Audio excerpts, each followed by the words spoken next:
Truck On. Jason et Jean-Michel. Deux passionnés de truck. Ils ont une opinion sur tout. Ils aiment faire connaître l'envers de l'industrie. L'un, c'est la mécanique. L'autre, c'est le service à la clientèle. Truck On. Ah ben. Il me semble que ça fait longtemps. Oui, Hein? oui, Trouves-tu? ça fait un bout, puis on commence à s'ennuyer de ça. Hey, mais hein, c'est notre 16e déjà podcast. Bienvenue à Truck On, le podcast présenté par Pro Diesel, Bellechasse-Rive-Sud, la référence dans la mécanique de véhicules diesel. Ça va, Jean-Michel? Ça va très bien, Jason. Ouais. T'as passé des belles fêtes? Oui, ben on a été fermé une semaine entre le jour de l'an. Puis je dirais que ça a fait du bien. C'est une semaine bien méritée, une petite semaine de repos bien méritée pour tout le monde, pour toute l'équipe de Pro Diesel aussi. Puis oui, ça a fait du bien, mais ça passe vite. C'est clair. Hein? On se promène d'un bord puis de l'autre. On va dans la famille d'un, dans la famille de l'autre. Un souper ici, un souper là. Puis on s'aperçoit qu'il faut recommencer à travailler, c'est terminé. T'as tellement raison. Puis écoute, moi aussi, j'en ai profité. Ça a fait du bien, se lever un petit peu plus tard, se coucher un peu plus tard. Et, le mot tard, c'est vraiment là pour le temps Tard, des c'est fêtes. 10h30 pour toi, là. Oh non, tard pour moi, Non, c'est ok. 8 heures. OK. Pour vrai. C'est rare, moi, dépasser 10 heures, Ouais. 9h30. On Ok. dirait que je culpabilise. Pour vrai. Je sais pas si t'es comme moi, toi. Non? Non? OK, non, toi, non. ça te dérange Mais, pas. non, mais pas que ça me dérange pas de me coucher tard, c'est que ça arrive que je me couche tard, je me sens pas coupable, mais c'est quand même rare aussi OK. parce que je suis un couche-tôt, lève-tôt. Ça veut dire OK. que moi, à partir de 9h, les yeux commencent à me fermer, moi, le soir, OK. dans la Mais semaine. on est correct. On est pareil là-dessus. Ouais, les yeux me ferment, les yeux me chauffent, je m'en vais me coucher 9h30, 10h quand je tire ça. C'est sûr que je suis couché, je suis pas capable. Je suis pas capable Moi de aussi, je rester. suis comme toi la semaine, J'ai de la 9h, misère. c'est le gros top. Là. Je vais étirer des fois si j'ai de quoi de bon à TV, là, où Ouais. vraiment je suis réveillé par. Je sais pas qu'est-ce qui s'est passé, là, mais je te dirais que normalement, 9h, le gros max, je suis couché. Mais la semaine, à 6h, je suis debout. Ouais, c'est ça. Le cadran sonne à 6h. Fait que la fin de semaine, on dirait.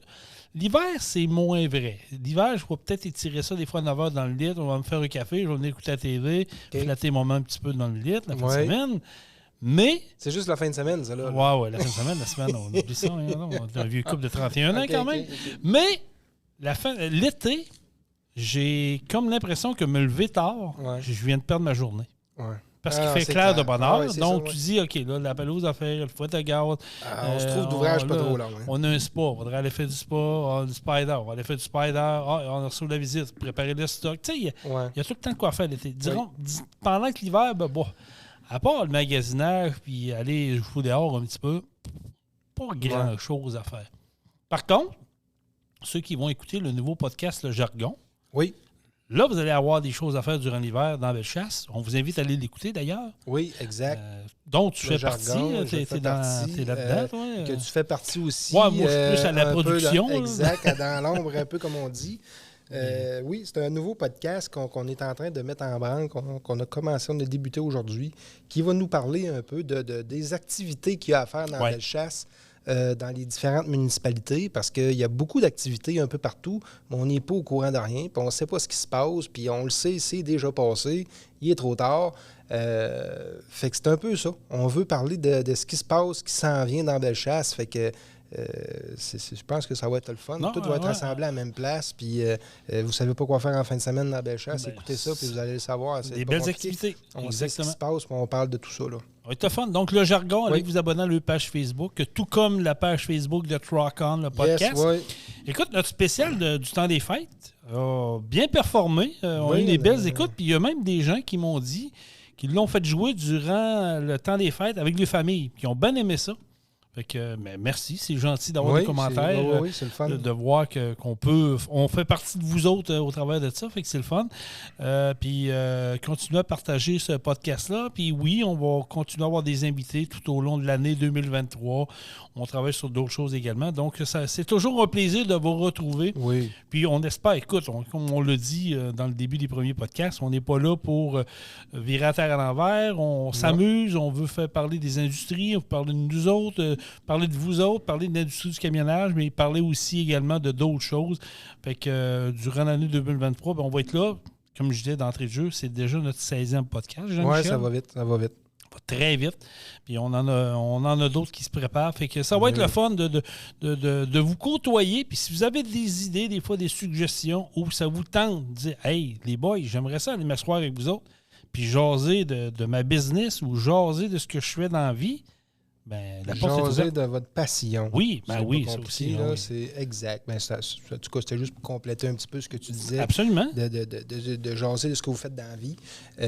Mais oui, on a des demandes, puis on va faire suite à tout ça. Bon, on va les avoir avec nous en studio. On est bien absolument. Je vais vous dire une affaire. Là, quand vous allez rentrer dans notre studio, table de billard, arcade, bar, vous ne serez pas démunis. Oubliez ça. Vous allez être reçus comme des rois, comme on dit. Oui, c'est ça. Ça, c'est clair, net et précis. Jean-Michel, Oui. si je te pose la question suivante. Tu es un camionneur. Oui. Mettons, je t'engage, j'ai une compagnie de transport, Quirion Transport, et je t'engage, je te dis, écoute, je veux que tu viennes travailler pour moi, tu as ta classe 1, tu as de l'expérience, viens travailler pour moi. Tu me dis oui, pas de trouble. Puis je te dis, moi, là, je te mets sur la run Bellechasse, Montréal. OK. Qu'est-ce que tu me dis? Ou à Montréal. Ou à Montréal.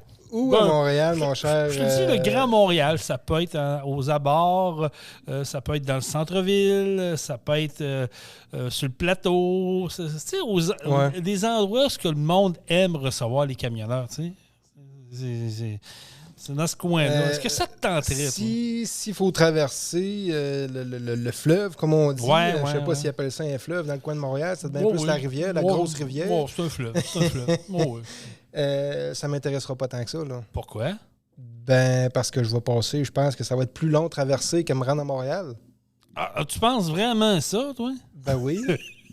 Je sais pas si je suis dans le champ, mais je pense pas. Ben, j'ai pas écouté tant, je te dirais, dans les derniers jours, dernières semaines, j'ai pas tant écouté l'actualité, à savoir combien de temps ça prend aujourd'hui, là, traverser l'autre bord, mais je sais que il y avait des problèmes avec ça il y a pas si longtemps, puis j'imagine que ça va perdurer parce qu'ils y en ont pour 5 ans. On disait ça c'est le minimum. Ils disent 5 ans, ça va peut-être 6-7. Je l'espère pas pour nos voisins montréalais, que ça sera pas si long que ça. Mais c'est ça. Non, ça m'intéresse pas tant. OK, fait que toi, ça t'intéresse pas tant. Écoute, c'est bizarre parce que je vais faire une parenthèse dans le sujet que je vais aborder avec vous autres puis avec Jean-Michel. On a parti en peur, on a fait des gros reportages pour la réaffection du tunnel Louis-Poly de la Fontaine. Tu viens d'en parler. Là, oui.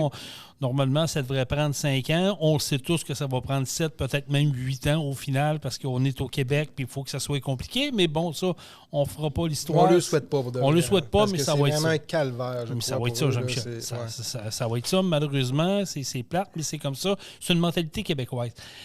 On avait fait des gros topos, des gros reportages, puis c'est bizarre, hein?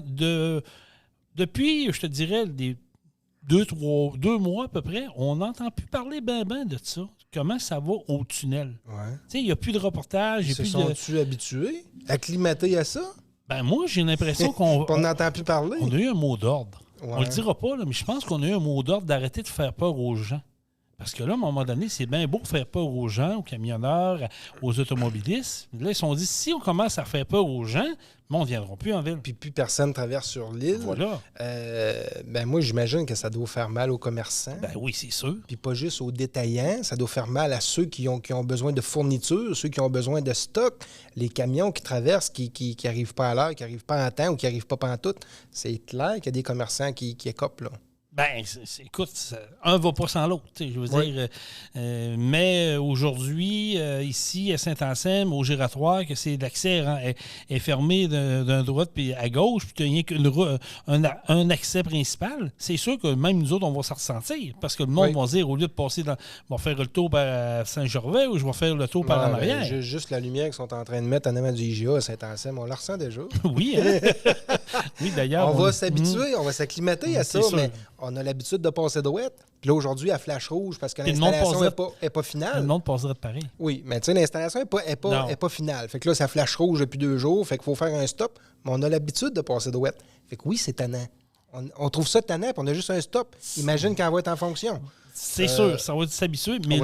Mais là, les travaux du tunnel, c'est pour 5 ans. Ça, ici, on va s'habituer dans 1 mois. On va dire, OK, il y a une lumière, elle est verte et rouge, et oui, il va y avoir une période d'adaptation, comme tu dis, mais dans 2 mois, disons. On va être gentil, 2 mois, tout le monde va s'habituer à ça.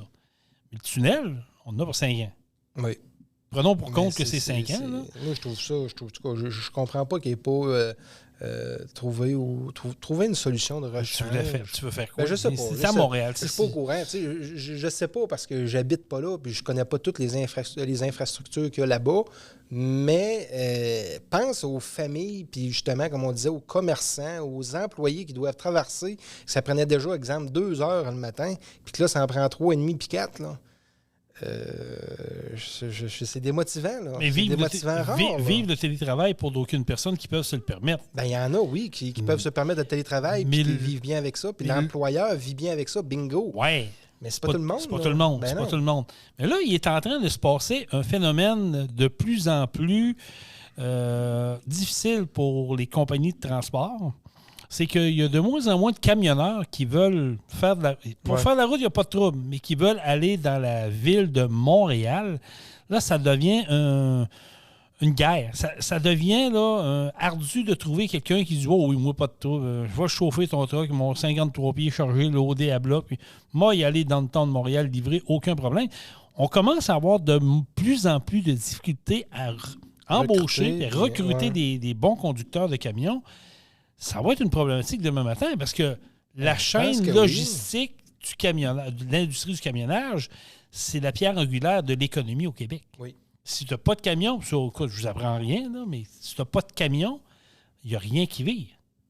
Fait que demain matin, s'il n'y a plus de camions qui rentrent dans la ville de Montréal, vous allez faire quoi, les Montréalais, là, qui sont tous souvent au-dessus? Je ne veux pas généraliser, mais on va se le dire, là, à Montréal, on nous regarde de haut en région, on regarde la ville de Québec. Ouais, ben on a tout le temps été un petit village pour eux autres. Pour eux autres. Un grand village, un grand village pour eux autres. Puis, exact, là, mais je ne sais pas, ça va-tu nous atteindre ici aussi?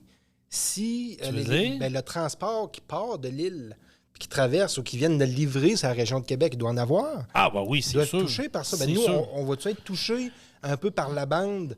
On va-tu être... On peut être impacté, oui, mais je veux dire, la majorité... pas à grande échelle, c'est clair. Non, parce que la majorité des grosses compagnies ne sont pas downtown de Montréal. Ouais, ils sont autour de Montréal, à l'extérieur. Tu sais, tu peux te garocher sur la 40, il y a des façons de faire. Il y a beaucoup de compagnies qui sont sur la rive sud de Montréal. Ils ont des entrepôts là. Tu peux t'organiser. Mais là, quand tu es rendu que ton gars, que ça fait 35 ans qu'il travaille pour toi, puis il vient cogner à ta porte, puis il dit « Hey, boss... by the way, moi, si tu me laisses aller à Montréal continuellement de même, moi, je m'en vais. Là, tu as un problème. Tu peux faire OK à 1. Là, ça recogne le lendemain. Ouais. Pierre, il va plus à Montréal, non? Ben, moi non plus, j'y vais plus à Montréal. Je suis tanné, je suis écœuré d'être pogné dans le trafic. De neige, ça sera pas long. Ben, voilà. Tu sais, je veux dire... T'as raison. C'est fun. C'est plaisant de chauffer un truck. C'est valorisant pour d'aucune personne. Puis c'est vrai parce que tu as le devoir... accompli, tu disais, ben écoute, moi, je vais charrier. Prenons quelqu'un qui charrie pour les quincailleries. Bon, et lui, sa job, c'est de nourrir les quincailliers pour qu'il y ait du stock régulièrement pour que l'économie vive, comme on a dit tantôt. Ouais. Là, si le gars, il décide de plus y aller, vous allez me dire, ouais, il va en avoir un autre. Oui, mais c'est parce que l'autre, il va se tanner aussi. Oui, c'est ça. Puis là, l'autre va se tanner encore. Puis à un moment donné, la compagnie va dire, ouais, j'ai plus de chauffeurs qui veulent aller à Montréal. On fait quoi, là? On fait quoi, là? Ça va être quoi le problème? Pourquoi que il n'y a plus personne qui veut aller à Montréal? Les exemples qu'on me donne, congestion, construction du travail interminable, comme le pont-tunnel Hippolyte-Lafontaine, comme on jasait, manque de civisme des conducteurs montréalais, c'est de valeur parce que j'aurais voulu faire entendre une vidéo que j'ai écoutée ce matin à l'heure où on enregistre le podcast. Puis c'est un de mes amis, Steve Mercier, que je salue. C'est un camionneur dans l'ombre. Moi, je l'appelle mon gros bougon joyeux parce que c'est un bon Jack, une bonne personne qui a le cœur sur la main. Mais il a un parler franc, Steve. Ouais. Quand c'est noir, c'est noir. Quand c'est blanc, c'est blanc. Puis Steve, il est capable d'envoyer chier quelqu'un poliment, puis c'est drôle. Mais là, ce matin, il y avait une vidéo, puis là, pour mal faire, j'aurais voulu vous la faire entendre. Puis de la faire entendre, Jean-Michel, là, elle n'est plus disponible. Est-ce qu'il se l'est fait couper? Est-ce qu'il y a eu un avertissement? Est-ce qu'il y a une personne qui a été interpellée là-dedans? Il disait, si t'enlèves pas. Mais c'était pour vous. J'aurais voulu vous montrer à quel point les camionneurs, quand ils ont en approche de la ville de Montréal ou dans downtown de Montréal, ça devient un combat de tous les jours. C'est que les automobilistes, là, tu sais, je veux pas m'inclure là-dedans parce que je connais l'industrie, je connais les camionneurs, puis toi aussi, tu sais comment ça marche, Jean-Michel. Tu as un pick-up, on en répare des trucks, tu vas faire des road tests. On sait comment se comporter avec eux autres. Oui. Quand on est capable de leur donner un break, quand c'est le temps de virer, quand c'est le temps de prendre un embranchement ou un camionneur qui se recule, tu vas lui donner de l'espace pour travailler. Oui, exact. Mais quand on arrive, exemple, comme tu dis, un autre exemple, quand tu arrives à une lumière, le camionneur à lumière, exemple, à droite, puis il veut virer, tu te recules un petit peu pour lui laisser une chance. Exactement. Parce qu'il y a son trailer. Il ne se gêne pas pour t'envoyer la main parce qu'il voit que tu l'as aidé, tu lui as donné une chance à virer. Tout à fait. Mais ça s'appelle la courtoisie. Puis exactement. C'est la courtoisie, je veux pas parler contre les Montréalais, mais on dirait que la courtoisie, sur la route à Montréal, il n'y en a pas tant. Là. Mais c'est parce que lui... Ça a toujours été de même. C'est pas depuis qu'ils font des réparations. Là. Non, mais dans un côté, je vais les comprendre. Ils sont poignés dans le trafic. Tu sais, quand il serait supposé de te prendre 20 minutes d'en aller au travail, puis ça t'en prend 2 heures. Ouais. Ça doit être exaspérant, je peux comprendre. Tu es pogné dans le lot de trafic, tu as tes tracas de travail, tes tracas à maison, ça, je peux comprendre. Mais quand tu es en arrière d'un 53 pieds, puis tu vois que tu peux essayer de te faufiler, puis tu viens y couper. Moi, c'est ça qui ne me rentre pas dans la tête. Puis c'est dans la vidéo qu'on voyait sur les réseaux sociaux, sur la page de Steve Mercier, le camionneur qui est en Steve s'en allait, puis il y avait un espace entre lui puis un auto en avant de lui. Il y a un petit char qui a voulu se faufiler et venir couper Steve. Ouais. Tu sais, un angle mort, tu t'assois dans un truc. Tu sais que les angles morts, c'est pas pareil comme d'un auto. Non. On s'entend là-dessus, on est d'accord. Le char qui vient de couper, dans l'aile du côté halpeur, là, que le camionneur ne te voit pas, puis qui te ramasse, qui peut te traîner là, pendant une couple de pieds parce qu'il t'a pas vu, puis lui, il t'a collecté dans ta porte du chauffeur. Oui, c'est ça. C'est dangereux. Mais je pense que c'est la plupart des gens, probablement, que c'est des gens qui sont pas trop en connaissance de cause, qui connaissent pas aucunement les camions. Qui font des gestes comme ça, parce que on connaît les camions, on sait un peu comment ça fonctionne, puis jamais qu'on va faire une affaire de même. On sait qu'on va dire, comme on dit, ça ne brique pas sur un 10 cents. Ben non, ça ne brique pas sur un 10 cents. S'il est allé, c'est une affaire, mais s'il est chargé, ben là, écoute bien, laisse-y une chance, parce que c'est un peu comme briquer avec un char des années 50. Ça ne brique pas comme un char d'aujourd'hui. Hey. Tu te prends d'avance un petit peu. Fait que c'est la même affaire. À un moment donné, il faut... je pense que c'est ça, c'est du civilisme. Puis si les gens ne sont pas au courant, ils connaissent pas, ils savent pas qu'un camion ne se fabrique pas comme il veut, je pense que là, ils agissent un peu comme ça serait un automobile, parce qu'en auto, on se fait couper en masse. Puis, oui, on est capable. On s'entend que c'est un peu moins dangereux qu'un camion. C'est moins dangereux, mais c'est illogique. Mais si tu vas te frotter un camion qui a 53 pieds, qui a un full load dans l'arrière, premièrement, quand tu es en auto, tu ne sais pas s'il est chargé ou pas. First. Non, c'est ça. C'est pas une bonne idée d'aller te collecter ou essayer de le couper. Mais quand tu fais la 20 ou la 40, tu vois ça régulièrement. Oui. Et tu vois ça régulièrement, le petit char qui essaie de se faufiler ou qui dépasse le truck, qui vient se caler après le truck. Puis là, le truck, il est reculé, puis le char ralentit.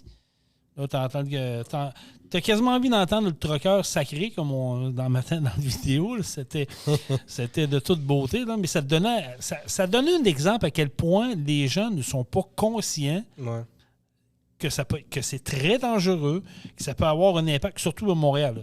Montréal qui a eu un accident le matin, là, tu jamais complètement le trafic. Là. Ouais, c'est un camion versus un auto. Donc, ça prend les véhicules d'urgence. Donc, tu bloques 3 voies sur 4.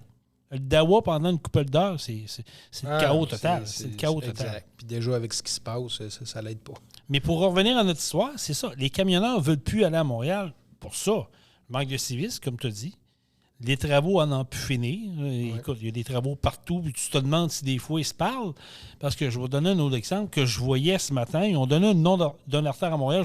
Je ne me souviens pas. Mais cette artère-là, pendant 3 ans, elle a été excavée pour passer la fibre optique. OK. Ils ont fermé ça. Ils ont rouvert ça. 2 mois plus tard, ils refermaient la route. Ils rouvraient la rue. Ils refaisaient l'égout et l'aqueduc. Quand c'était le temps de finir, ils ont pavé, ils ont bouché les trous, ils ont pavé, puis ils ont rouvert ça. Ouais, mais criez-les pas, les amis. 1 mois plus tard, ils réexcavaient la rue pour passer le gaz naturel. Vous allez me faire à croire qu'il n'y a pas personne qui se parle là-dedans. Là? Ouais. Je veux dire, Jean-Michel, le chevaux, là, tu fais des travaux. Tu as un mur à ouvrir parce que tu as rajouté un 2e étage, puis il faut que tu passes, je sais pas, moi, de l'eau, les tuyaux d'eau, les tuyaux d'égout, puis chauffage. Ouais, non, mais je comprends ce que tu veux dire. Non, c'est clair. Il aurait dû synchroniser ça pour faire des travaux une fois, puis peut-être que la route va avoir été fermée un petit peu plus longtemps, mais au moins tout va avoir été fait en même temps. Une fois? Exact. Admettons que ta Rome, ça dure 1 mois et demi, mais tu synchronises tout ça. Là. Bon, y a-tu du monde ici, là, gaz, le câble Internet, qui veut passer là? Qui que dans la prochaine année, bon, regarde, on le roule, fais-les. Ouais, mais il n'est pas dans mon budget, ça sac, fais-les. Ça va être fait. Mais non, il faut que ça dure sur 1 an de temps. Hey, tu pensais, là, creuser. Tu as mis l'asphalte, tu le recordes. Tu as mis l'asphalte, tu le recordes. C'est invraisemblable. Là. C'est invraisemblable. Mais ça, c'est une autre affaire qui enfantienise la vie de nos camionneurs parce que là, tu peux pas aller là. Puis le pire, souvent, c'est que tu vois ton épicerie ou tu vois ton commerce qui est là. Tu le vois au visuel. Chris, je peux pas y aller avec mon truck. Je fais quoi, là? Oui, c'est ça. Non, c'est certain. Là, il faut que tu ailles le parquer à 2 rues plus loin. Là, tu rouvres la porte. Puis là, tu es observé parce que je suis de nos parkings, je suis de nos trucks. Et vas-tu me faire voler? Vas-tu me faire assommer? Je suis à Montréal, je vous le rappelle. Il va-tu avoir quelqu'un qui va se faire tirer? Là, il faut que tu rouvres la porte. Puis là, tu as ton petit buggy, là, électrique, là, une palette par palette. Là, tu fais 2 coins de rue avec ta palette. Là. Ah non, c'est certain. Gars, moi, je lui lève mon chapeau. de Montréal, là, mais... Je lui lève mon chapeau. Je suis content de ne pas être là. Ben, moi non plus, mais il va se passer quoi là-dedans? C'est ça que je veux savoir. Qu'est-ce qui va se passer? C'est dans l'article que je vous parle, là, que j'ai vu sur Internet, c'est Guy Gélina qui travaille pour Transport LFL. Lui, il était basé dans la région de Trois-Rivières pour LFL Transport. Puis ça en a un qui dit qu'il ne voulait plus y aller.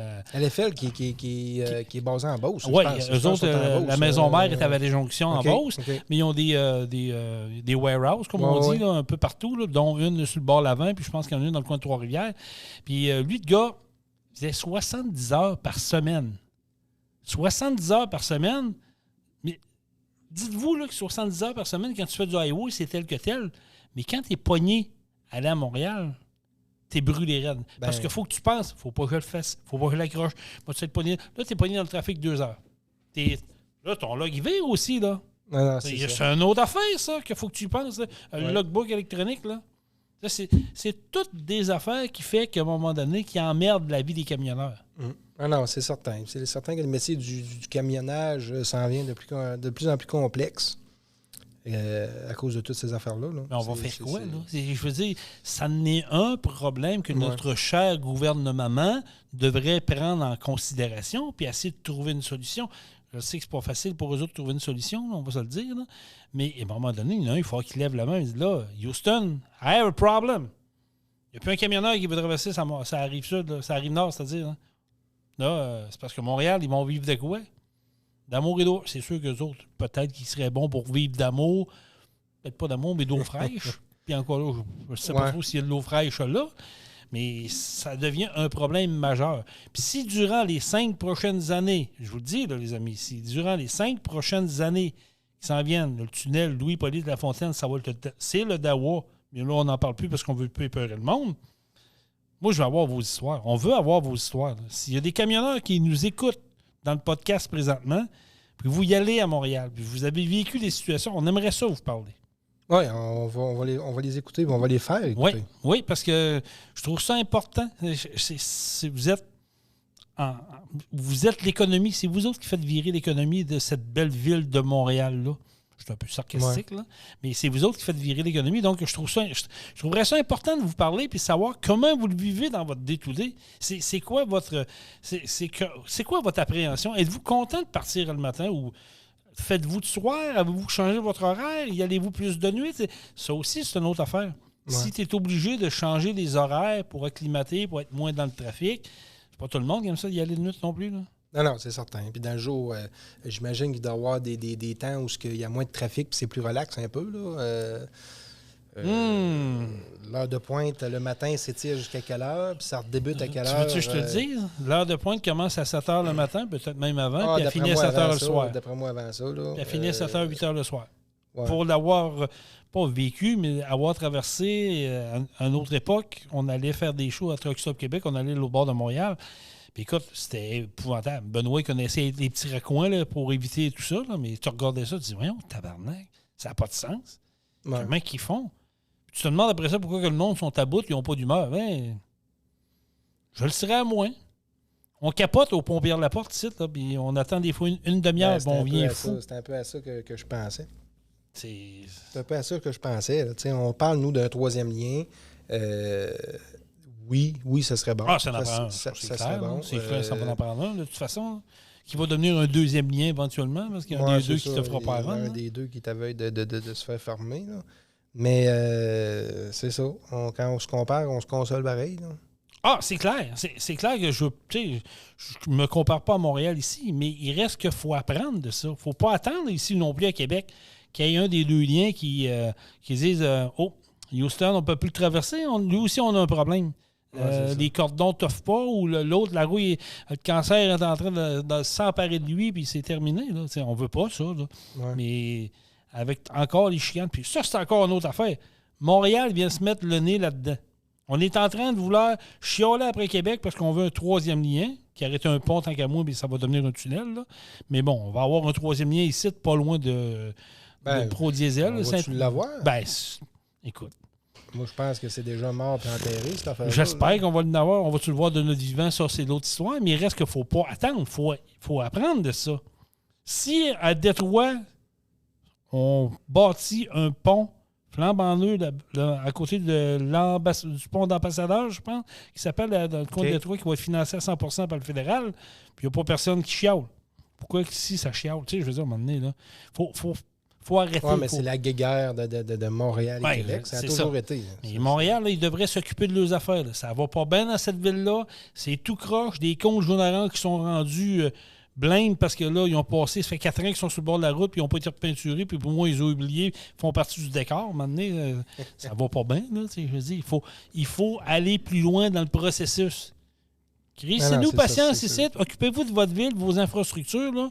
Puis nous autres, on va faire notre coin ici, il n'y a pas de problème. Mais en terminant sur ce dossier-là, Jean-Michel, chapeau aux camionneurs, aux camionneuses, qui le font encore, qui le font avec bravoure, qui tant bien que mal, ils se font couper le chemin, puis il y en a qui les envoient des fuck you, puis qui les assis de camionneurs. Mais pensez une chose, les amis. Je vous le répète, pas de camionneurs, pas de bouffe, pas rien, pas de matériaux, pas de vêtements, vous allez être dans la marde.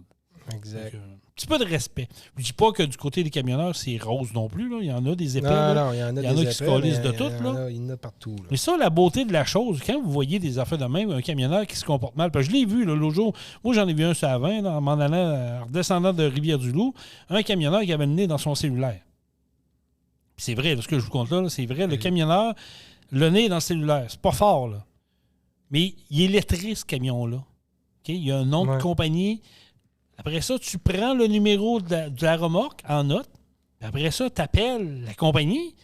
Puis tel camion avec telle remorque sur l'avant, le gars, là, il avait le nez dans son cellulaire. Il s'en allait droite-gauche, droite-gauche. Exact. Ou il y a une conduite erratique ou une conduite dangereuse. Perdez pas votre temps à l'envoyer chier, courir après. Il est lettré. C'est marqué en gros le nom de sa compagnie.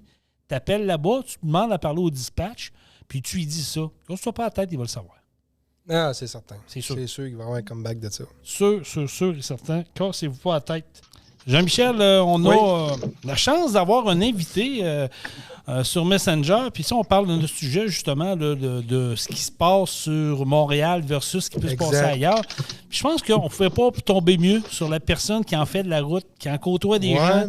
Oui, puis on l'a pogné sur le fly. Là, on s'entend, là, tout le monde. On l'a pogné sur le fly. Puis on va se faire expliquer un peu ce qui se passe réellement sur la route du côté de Montréal. Et on vous présente, c'est Steve Mercier, un chum à moi qui ça fait longtemps que je le connais, ça fait longtemps qu'il est dans l'industrie du camionnage. Salut Steve, comment ça va? Ça va bien?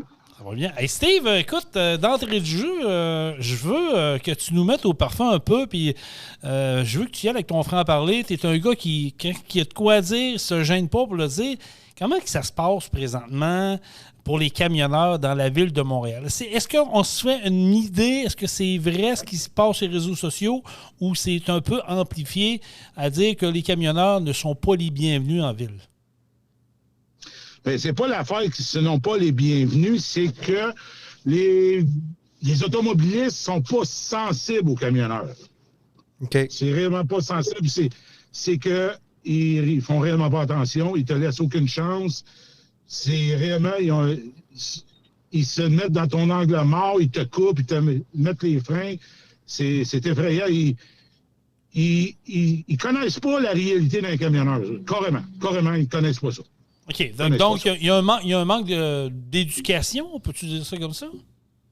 Mais c'est pas trop dur. Pourquoi que les contrôleurs routiers, ils se promènent avec leur camion puis leur petit tapis, puis aller dans la ville de Montréal, puis aller expliquer c'est quoi les angles morts, puis de faire embarquer des granolas de Montréal dans des camions pour faire voir la réalité de la vision d'un camionneur. Ça répond à ta question. Hein? Ça répond à ma question. Mais y a-t-il un clash entre ce que tu vis aux États-Unis versus le Québec? Carrément. Ah oui, explique-nous, c'est quoi la grosse différence que tu peux voir entre les deux? Entre les deux, je pense que le monde aux États-Unis sont plus sensibles aux camionneurs. Je pense qu'il y a une meilleure cohabitation avec les camionneurs aux États-Unis qu'ici au Québec. Ici, au Québec, tu veux changer de voie. Mettons, le matin, tu t'en vas. Tu as déjà vu, j'ai mis des vidéos sur la 13 le matin, combien de chars qui peut me couper sur une pointe sur l'autoroute 13 le matin dans l'heure de pointe. C'est pathétique. Tandis que aux États-Unis, tu mets ton flasher, je te dirais, le 3/4 du temps, le monde va te flasher du mien pour te céder le passage. Aussi... Ah ouais. Oui. OK. Carrément. OK. Fait qu'il y a vraiment... Mais t'expliques ça comment? Je veux dire, on est aux États-Unis et puis le Canada, même le Québec, je veux dire, on n'est pas des allées-lumière, Simonac. On est des voisins de frontières. Je veux dire, ça doit s'expliquer en quelque part, ça, non? Ben, je pense que le peuple américain est plus sensibilisé envers les camionneurs. Moi, souvent, je m'en vais aux États-Unis, puis justement, hier, j'étais dans le Massachusetts, puis... il y a un véhicule qui est arrivé à côté de moi. Ben, c'est une madame dans un véhicule, dans une Volkswagen Jetta, je me souviens bien. Puis elle a klaxonné à côté de moi, ben, elle s'est penchée, puis elle m'a envoyé le pouce dans les airs. Sérieux? C'est carrément de même. Carrément de même. Ça, je le vois souvent. Okay, Tanker Truckers, ils ont des pancartes, des fois sur le bord de l'autoroute. Supporter Trucker, Tanker Trucker, ça arrive que tu vois ça.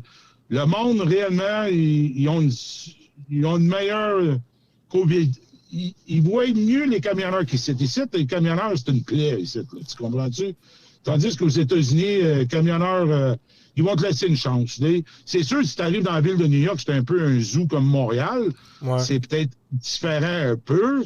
Mais ailleurs, moi, je fais pas mal de la côte Est, là, l'État de New York, Pennsylvanie, le New Hampshire, Massachusetts, Vermont, tout ça. Puis je te dirais que le monde, là, sont sharp.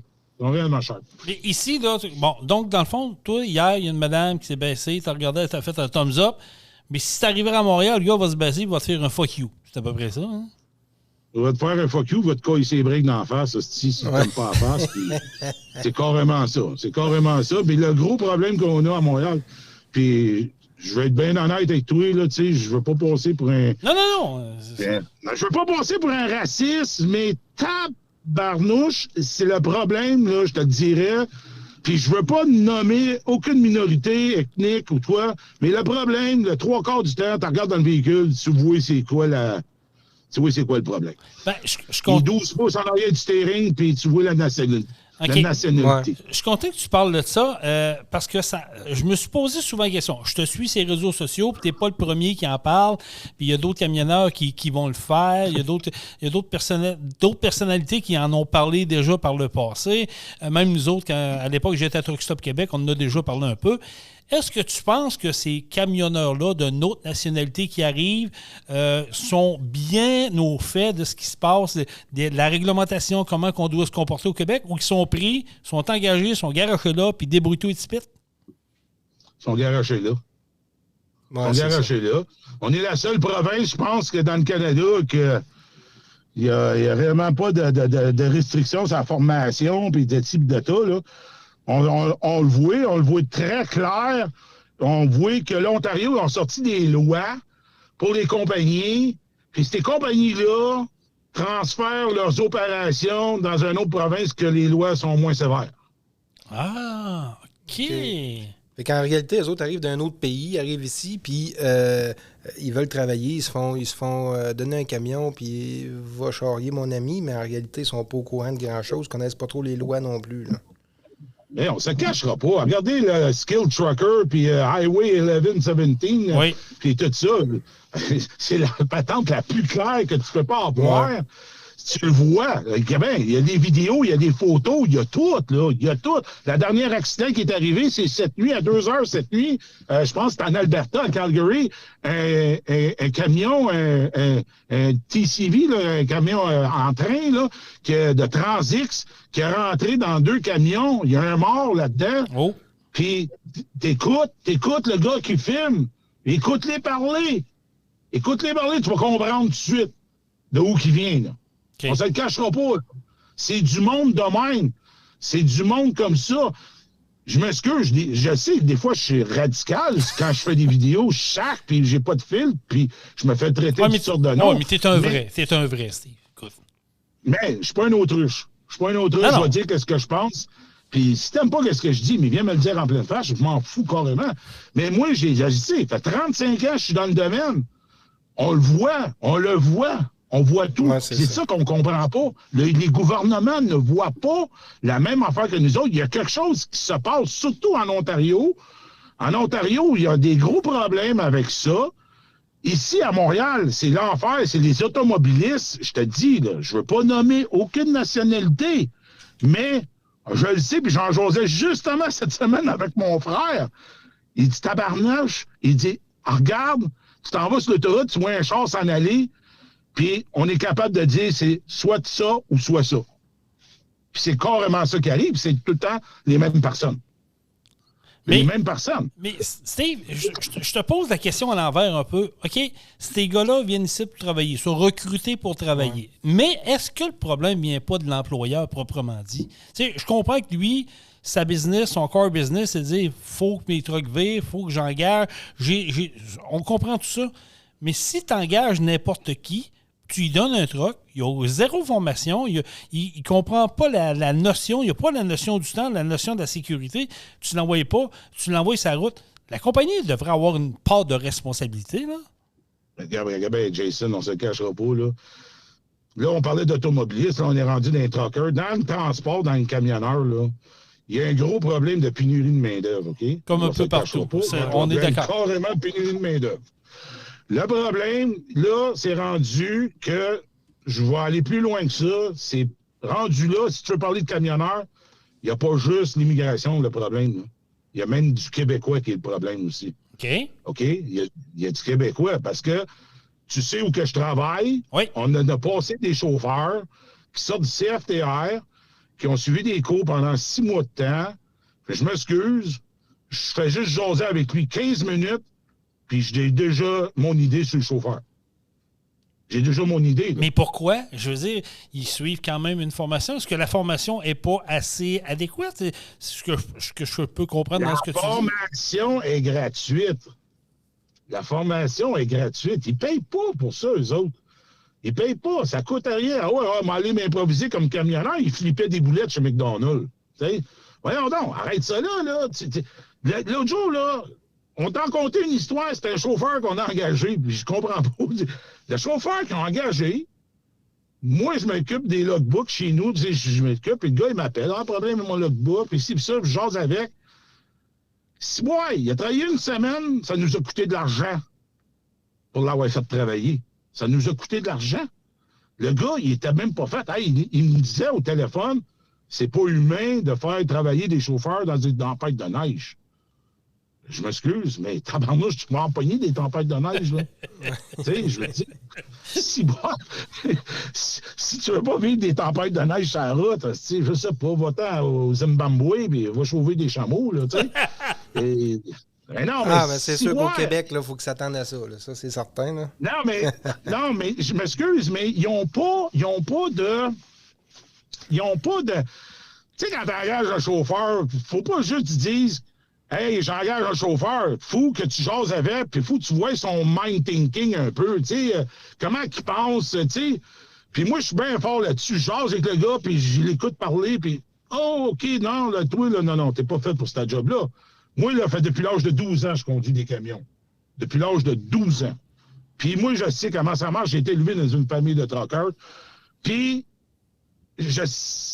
tu l'as ou tu l'as pas. C'est de valeur, tu l'as ou tu l'as pas. Mais là, le monde, il voit les salaires grimper. Hey, à un moment donné, trucker, c'est payant, c'est payant. C'est vrai que c'est payant. On se le cachera pas. Oui, mais tu travailles pour, c'est payant d'être trucker. Oui, mais tu travailles pour. Tu sais, je veux dire, tu fais pas 40 heures semaine. Ouais, c'est ça. T'en fais des heures. C'est payant, mais tu fais pas du 8 à 5, là. Bon, ben, attends une minute, Jason. Là. OK, on fait des heures. Oui, on en fait des heures. Que tu sais sa construction, que tu sais n'importe où, tu ne gagneras pas ta vie en faisant 40 heures par semaine aujourd'hui. C'est sûr. Non, ça, c'est certain. C'est sûr. Là, on est rendu dans le 60 heures, là, tu sais. Même que tu travailles sa construction, mon jeune est électricien, puis j'ai dit, c'est pas avec 40 heures que tu vas gagner puis t'acheter une maison, puis c'est ça. Faut que tu bûches encore plus. Tu comprends-tu? Ça, moi, personnellement, je travaille 5 jours par semaine. Je fais un Boston par jour. Je travaille entre 12, 13, 14 heures par jour. Puis je suis bien avec ça. Tu sais, moi, c'est une job facile. Je fais du drive-up, je chauffe un truck. C'est facile de faire ça. C'est très facile. C'est pas demandant. Regarde, j'ai rénové ma maison. Pendant 2 mois, j'ai taponné des clous avec des gars de la construction. Puis je les regardais, j'ai dit, ouais, je regarde comment vous gagnez par semaine à travailler physiquement comme vous faites là. Je ne la ferais pas, votre petit job, parce que c'est une job de BS. Je leur dis, c'est une job de BS. Moi, je ne le ferais pas. Je gagne 2 fois que si vous gagnez. Je gagne 2 fois que si vous gagnez par semaine. Je ne me cacherai pas. Tu sais, c'est vrai. Tu dis, Chris, c'est le gars de sa construction, on va gagner 1000 travails par semaine, mais je l'en fais 2000 par semaine.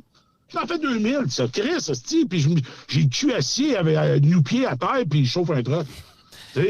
C'est ça. Hey, Steve, si demain matin, je te nomme ministre des Transports au Québec, je te dis, Steve, dis-nous qu'est-ce qui ne va pas, puis qu'est-ce que tu ferais pour améliorer la sécurité, peut-être la formation, ou peut-être aider à avoir des meilleurs chauffeurs, tu ferais quoi? La formation. Formation? La formation. 100 000 heures, la formation. La formation, puis l'évaluation du chauffeur, de la manière qu'il pense, de la manière qu'il voit ça. Parce que le gros problème en ce moment, puis je le cacherai pas, puis je me fais pas aimer par des professeurs du CFTR, ils vendent du rêve à des chauffeurs, mais qu'est-ce qu'ils vendent? C'est de la poudre aux yeux, c'est de la merde. C'est carrément de la merde. Ils vendent pas la réalité.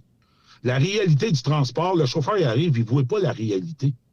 Il pense que c'est qu'est-ce qui a suivi au CFTR. C'est pas ça la réalité, là. C'est réellement pas ça, mon homme. Tu vas arriver à des places, ça va être l'enfer, ça va être de la merde, ça va être ci, ça va être ça. Si tu chauffes pas un char, là, tu chauffes un croc. Tu chauffes un truck, tu as des horaires instables, tu chauffes le matin de bonne heure, le soir, là, c'est limite, là, tu sais. Ils vendent de la poudre aux yeux, puis ah ouais, let's go. C'est pas correct de faire ça. Puis il fait longtemps que je le dénonce, je le dis. Arrêtez. Tu sais, à un moment donné, il y a des professeurs qui m'ont écrit en privé. T'es un esti baveux, blablabla. Non, je suis pas baveux. Je suis réaliste parce que moi, j'en passe des road tests chez nous. Puis quand je vois les chauffeurs aller, je dis, man, t'as fait 6 mois de formation. Moi, là, j'ai suivi une formation de 30 jours chez Technique. 30 jours à 18 ans. Puis sacrément, quand j'ai fini ma formation, je savais chauffer en esti. Je savais comment chauffer. Puis toi, tu m'as suivi une pendant 6 mois. Puis 6 mois, tu dors au gaz. Mais moi, quand j'ai suivi ma formation, le bonhomme qui était dans le truck, là, c'était un vrai trucker. Un vrai de vrai.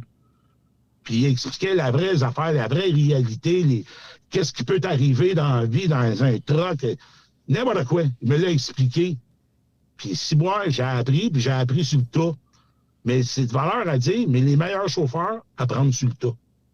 Des jeunes, là, tu le vois, Jason, t'en connais des camionneurs, des jeunes de camionneurs. On le sait, on envoie là, dans le domaine des courses de camions et tout ça. Tu touches un point. Des jeunes qui suivent par en arrière. Oui, tu touches un point, Steve. C'est vrai qu'à l'époque, puis on recule il y a plusieurs années, là, c'était de père en fils. Je veux dire, le jeune apprenait ses genoux de son père.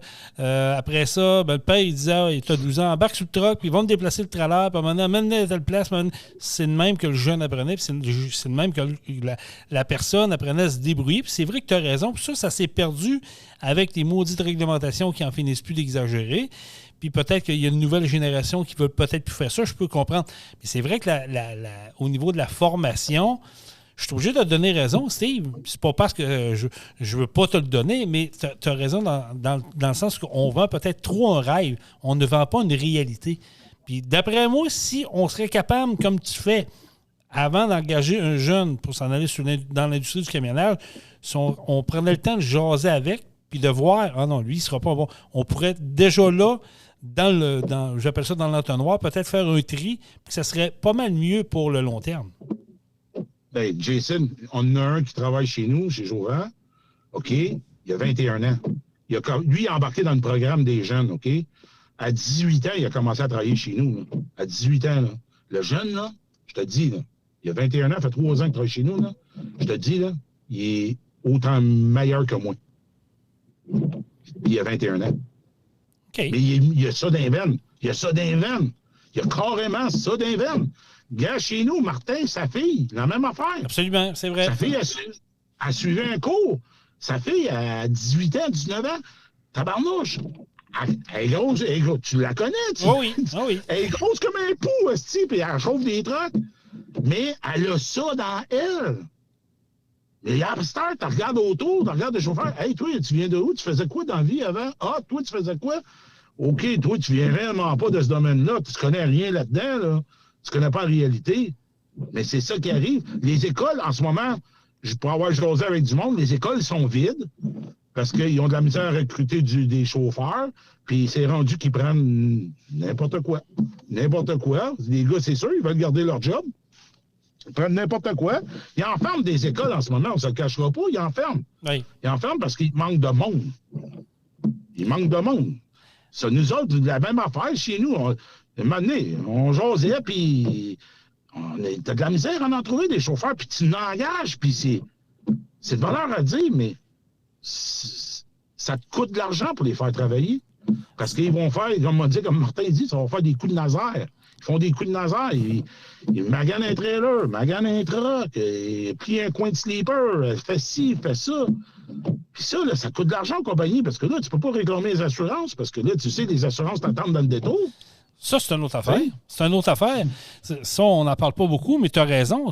Le coût des assurances doit avoir explosé par rapport à il y a plusieurs années, parce que, comme tu dis, comme tu mets du monde qui a peu d'expérience ou pas d'expérience, puis il y a de plus en plus d'accidents sur la route, j'ose même pas imaginer comment ça peut revenir par camion pour une compagnie d'assurance, comme la tienne, exemple, comme la vôtre.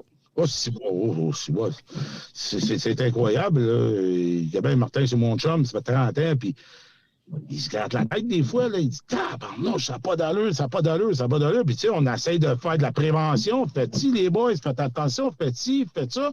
Mais le problème aujourd'hui, c'est que la nouvelle génération, c'est me, myself and I, puis je m'en fous. Puis si ça fait pas, je calisse mon camp, puis je m'en vais travailler ailleurs. Et parce que tout le monde n'attend des chauffeurs. Ouais, tout le monde en veut, tout le monde n'attend.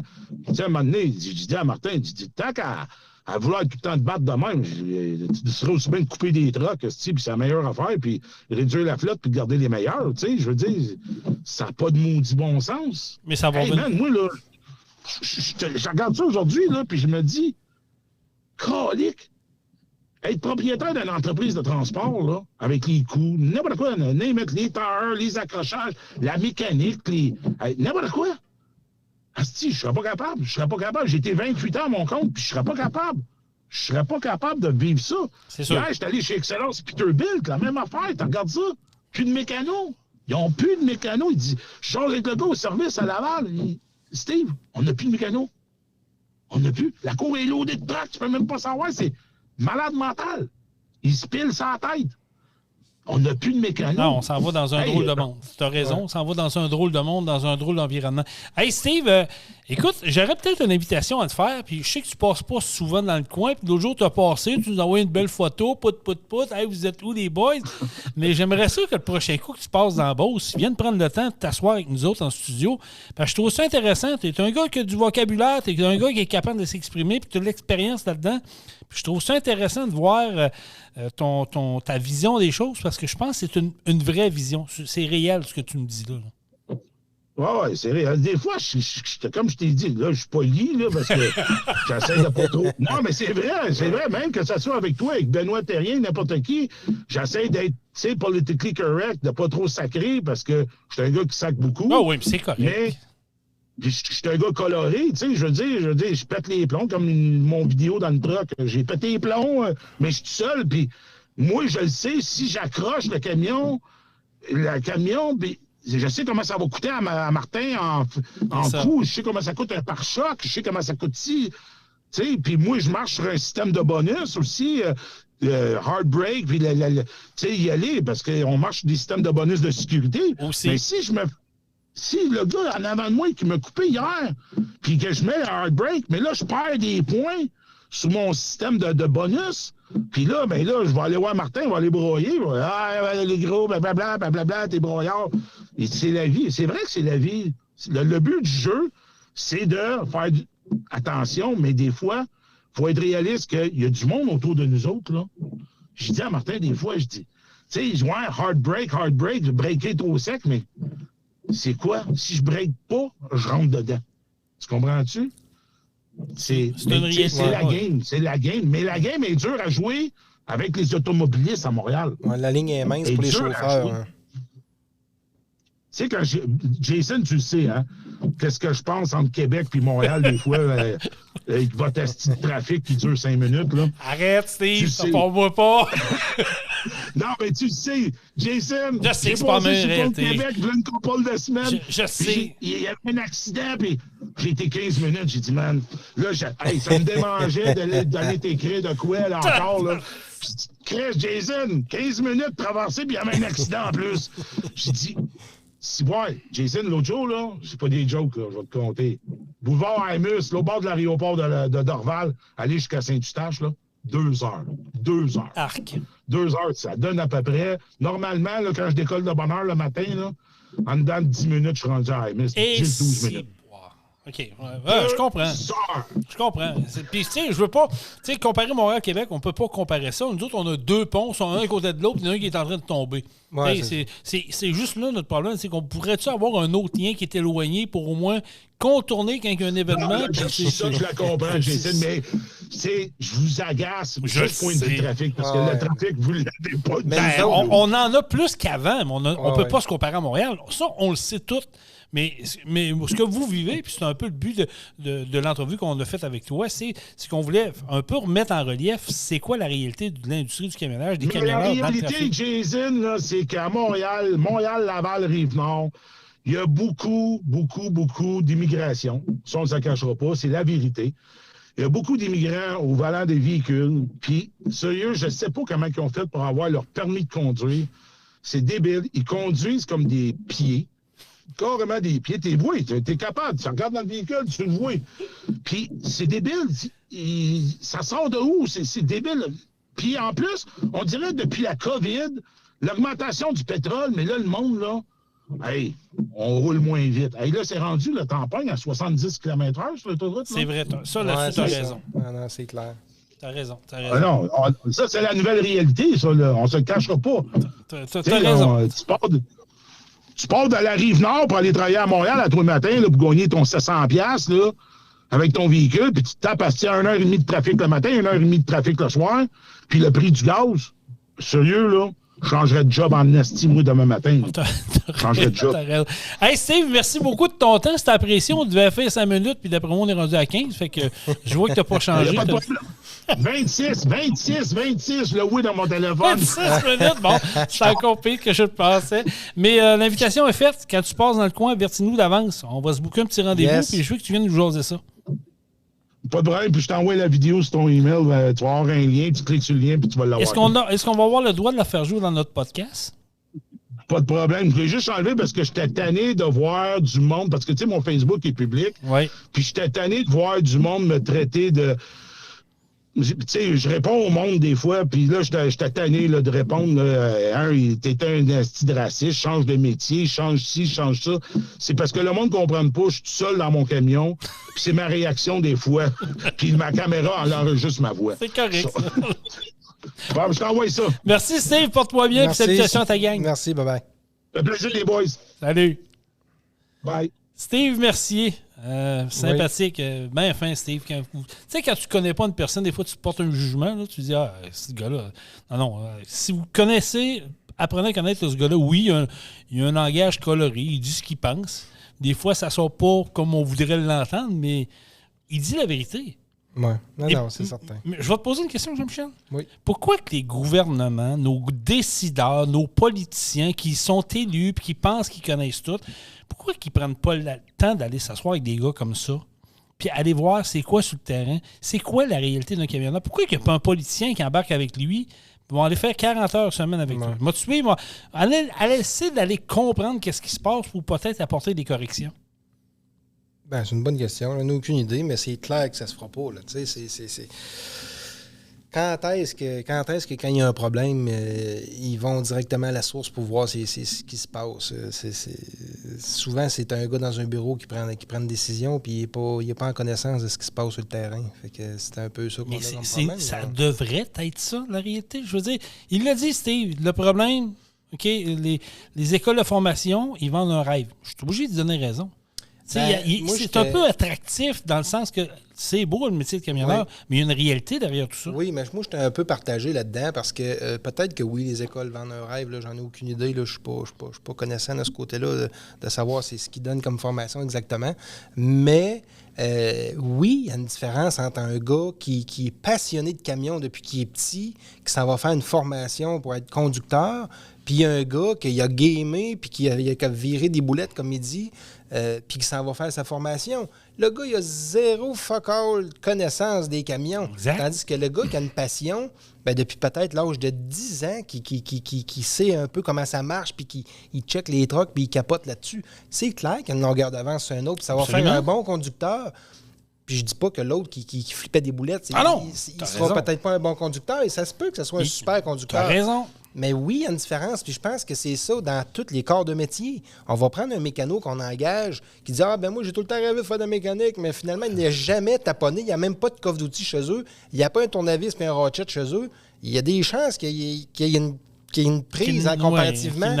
Le jeune qui depuis de 7, 8, 10 ans, qui a des 3 roues, des motos, des 4 roues, des skidoo, puis qui taponne, c'est un taponneux chez eux. Mais qui arrive ici, là, puis qui suit son cours de mécanique, bien, c'est clair qu'il y a une longueur d'avance. T'as raison. C'est vrai ce que tu dis là. Mais tu sais, on le voit ici, là. Un gars qui c'est pas un taponneux versus un gars qui c'est un taponneux, on le voit tout de suite. C'est vrai. Tu sais, de la passion, parce que le taponneux a une passion envers la mécanique, envers ce métier-là. Mais je pense que c'est un peu c'est le même dans tous les corps de métier. Là. Mais oui, tu as raison, mais la formation, c'est la base. Oui. Faut que comme tu dis, il faut que tu sois passionné, il faut que tu aimes ça. Tu t'en vas pas là parce que tu aller voir c'est quoi, là. Bon, c'est facile, je trouve un truc, essayer le cul au volant et regarder ce qui se passe. Oui, mais tu sais, c'est bancs d'école, dans ces formations-là, là, que ce soit une formation en mécanique, que ce soit une formation de conducteur de camion, ils prennent un groupe de 20 élèves. À la fin de l'année, là, il y en a 10 qui vont travailler là-dedans pour de vrai. Puis 5 ans après, il y en a peut-être bien 4 qui vont vraiment travailler là-dedans, qui vont en faire un vrai métier. Oui, c'est vrai. Fait que le triage se fait tout seul, mais c'est clair que peut-être que pendant 1 an ou 2, ben, il y en a un qui n'a pas d'affaires dans un truck puis qui est là. Mais on va avoir des problèmes. Là. On va avoir des gros problèmes qui s'en viennent. Là. Il l'a dit, l'industrie du camionnage, il en a parlé, des compagnies de transport à Montréal, des compagnies qui font de la mécanique, qui n'ont plus de mécano. Les trucks s'accumulent dans le cours. Non, on va un méchant problème éventuellement. Là. Ça va être à corriger. Je ne sais pas comment est-ce qu'on va faire pour régler tous ces problèmes-là. Mais oui, il y a un réel problème de main-d'œuvre. Puis c'est clair qu'il l'a aussi dans le domaine du camionnage. Mais si c'est pas des Québécois qui sont assis là, ça n'a pas le choix que c'est quelqu'un d'une autre nationalité. Oui, là-dessus, tu as raison. Sauf que, oui, je suis d'accord que peut-être que ces gens-là qui arrivent ici pour conduire, qui arrivent avec un permis qu'on connaît pas trop, là. Non. Bon, puis qu'on ne sait pas ce qu'ils ont pris, ben exactement, on fait quoi avec ça, là? Tu l'embarques dans un truck, tu dis, promène-toi, tu vas comprendre comment ça marche ici, tu vas être correct dans un mois. C'est pas logique. C'est dangereux. Ben non, mais c'est ça. Fait que, on peut-tu les encadrer plus, ces gens-là? Voilà. Il faut le faire. Ben, je pense que oui. T'sais, il parlait d'un accident mortel en Alberta aujourd'hui, là, alors qu'on enregistre le podcast. Tu dis, OK, là, il y a un problème. Là. Je veux dire, c'est encore un immigré qui est impliqué là-dedans, un accident mortel. Écoute, je ne connais pas l'histoire, mais trop souvent, ça arrive. Il a raison. Tu écoutes les émissions qui se passent à 401, Highway Trail, puis des affaires de même. Tu regardes, la plupart des accidents, c'est du monde qui ont peu d'expérience, pas d'expérience. Et c'est des immigrés. Oui, mais à Montréal, c'est plein d'immigrés. C'est ça aussi. Toronto aussi. Et oui. Fait que la 401 qui se promène entre Montréal et Toronto, c'est rempli de ça. Qu'il y en a à moitié. n'ont pas besoin de tuer C'est sa parce tête. qu'il Là. va falloir, à un moment donné, statuer, trouver une façon de les intégrer, une façon qui devienne plus professionnelle. Ouais. Moi, je pense que ça passe par les compagnies de transport, de dire, écoute, là, à un moment donné, il faut se responsabiliser. C'est bien beau de dire, ah oui, moi, j'ai 160 camions sur la route. Ouais, OK, tu as 160 camions sur la route, buddy, mais combien de personnes sont faites pour chauffer? Combien sont habilitées pour ça? Ben là, je peux pas te le dire. Ouais, mais c'est un problème, là. C'est des coûts d'assurance, c'est tout ça. C'est certain, En tout cas, il y a place à amélioration. C'est un bon débat. C'est une belle entrevue que Steve nous a donnée. Ça corrobore un peu ce qu'on dit. C'est la passion. Oui. Il faut que tu sois passionné à la base.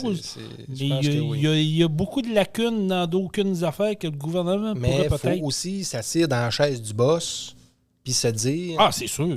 Écoute bien, là, j'ai 50 camions à faire virer, puis il me manque 5-6 chauffeurs. Écoute bien, là, tu veux te trouver des chauffeurs parce que tu veux que ton camion soit sur la route, parce que parquer dans le stationnement en arrière, il n'est pas rentable, ton camion. Fait que c'est clair qu'à un moment donné, ils n'ont pas le choix, puis que je dis pas que de prendre n'importe qui, mais c'est clair qu'à un moment donné, ils n'ont pas le choix peut-être de baisser les critères un petit peu, puis de mettre quelqu'un sur le banc, puis go, va livrer mes trailers. C'est sûr. C'est sûr, oui. C'est pas facile, là. C'est pas facile. Je pense que c'est pas facile pour les conducteurs qui sont sur la route, mais c'est pas facile non plus pour les employeurs qui doivent mettre des chauffeurs dans le camion. Je comprends ce que tu dis, puis je vais me faire l'avocat du diable, puis on terminera là-dessus. Souvenez-vous de l'accident qu'il y a eu, j'oublie le nom, là, que c'est un conducteur, c'est un immigré qui a frappé un autobus de joueurs de hockey de Humboldt, qui a fait, je pense, c'est une vingtaine de morts dans cette tragédie-là. Bien, ça avait été prouvé que c'est le chauffeur, puis la compagnie a été mise en cause, puis je pense que la compagnie a été mise en faillite à cause de ça, mais que le chauffeur avait zéro expérience, puis qu'il n'était pas dans ses logs. En tout cas, faudrait que je refouille, là, mais ça avait fait une vingtaine de morts. Tu sais, je veux dire, à un moment donné, il faut se poser la question, jusqu'à où qu'on peut aller? Ouais. Est-ce qu'on peut prendre une personne qui veut être conducteur, qui arrive d'un autre pays, d'une autre nationalité, puis dire, écoute, on va t'engager, mais on va commencer par te donner du local avant, autour, pour te montrer comment ça fonctionne. On va te former comme il faut à l'interne. Puis quand on va sentir que tu es prêt, après ça, on va te lâcher douce. Au lieu de dire, viens travailler pour moi. C'est sûr, ça a un coût aussi, tout ça, là, mais... Mais Steve l'a dit, ça a un coût, mais les assurances, ça en a un coût aussi. Ouais. Tout s'ensuit. Ça, je te dis, il y a un débat à avoir là-dedans. Il y a un débat à avoir là-dedans, mais tu vois, ça nous a permis de faire un sujet. J'en avais deux, mais bon, écoute, on va le garder pour le prochain podcast. On le gardera pour le prochain. Oui, c'est ça. Mais non, quand Steve passera dans le coin, ben garde l'invitation est lancée. Oui, on va essayer de jaser une fois de temps en temps avec. Je trouve que on l'aura en studio. Oui, c'est le fun de jaser avec. Ça fait conclut déjà notre 16e podcast, Jean-Michel. Encore une fois, c'était plaisant. Oui, exact. On invite les gens à aller nous suivre sur notre page Facebook de Truck On, qui est présentée par Pro Diesel Bellechasse Rive-Sud. Allez vous abonner également. Puis d'ailleurs, avant de finir, on a une nouveauté chez Pro Diesel. On l'a annoncé sur notre page Facebook il y a pas tellement longtemps. Les personnes qui ont des moteurs Packard. Yes, les fameuses programmations de moteurs Packard. Qui sont de 2017 et plus, parce que avant 2017, c'était pas un problème. Passé 2017, on n'était pas capable de faire grand-chose avec ça. Personne n'est capable en Amérique du Nord, c'est pas compliqué. Là. C'est vraiment un problème pour les gens qui veulent les programmer pour régler le problème d'antipollution. On a maintenant la recette chez Pro Diesel. On sait maintenant quoi faire, comment faire. On a des camions sur la route, puis tout va bien. Là. Fait que, partagez le message. Oui. Passer le message, là, je dirais qu'on est... D'ailleurs, on a une promo là, pour oui, on a une promotion janvier, là-dessus. Février. Exact, on a une promotion là-dessus. Puis c'est ça, on est les seuls là, qui les font. Fait que passez le message, la bonne nouvelle, puis appelez-nous, prenez rendez-vous, on va vous régler vos problèmes. Merci. Merci d'avoir été là. Partagez le podcast en plus grand nombre. Il est disponible sur plusieurs plateformes, Spotify, Amazon Music, Apple Podcasts, Google Balado, Deezer, Anchor, puis j'en oublie, là, iHeart, puis... en tout cas, faites le tour, vous allez voir, on est pas mal présent partout. Nous, on sera de retour la semaine prochaine pour le 17e podcast. Yes. Mais on termine ça comment, mon ami? Truck On. Truck On. Vous avez aimé le podcast? Partagez-le Et abonnez-vous à notre page Facebook. Truck On. On vous en prépare un autre. Truck On, la gang!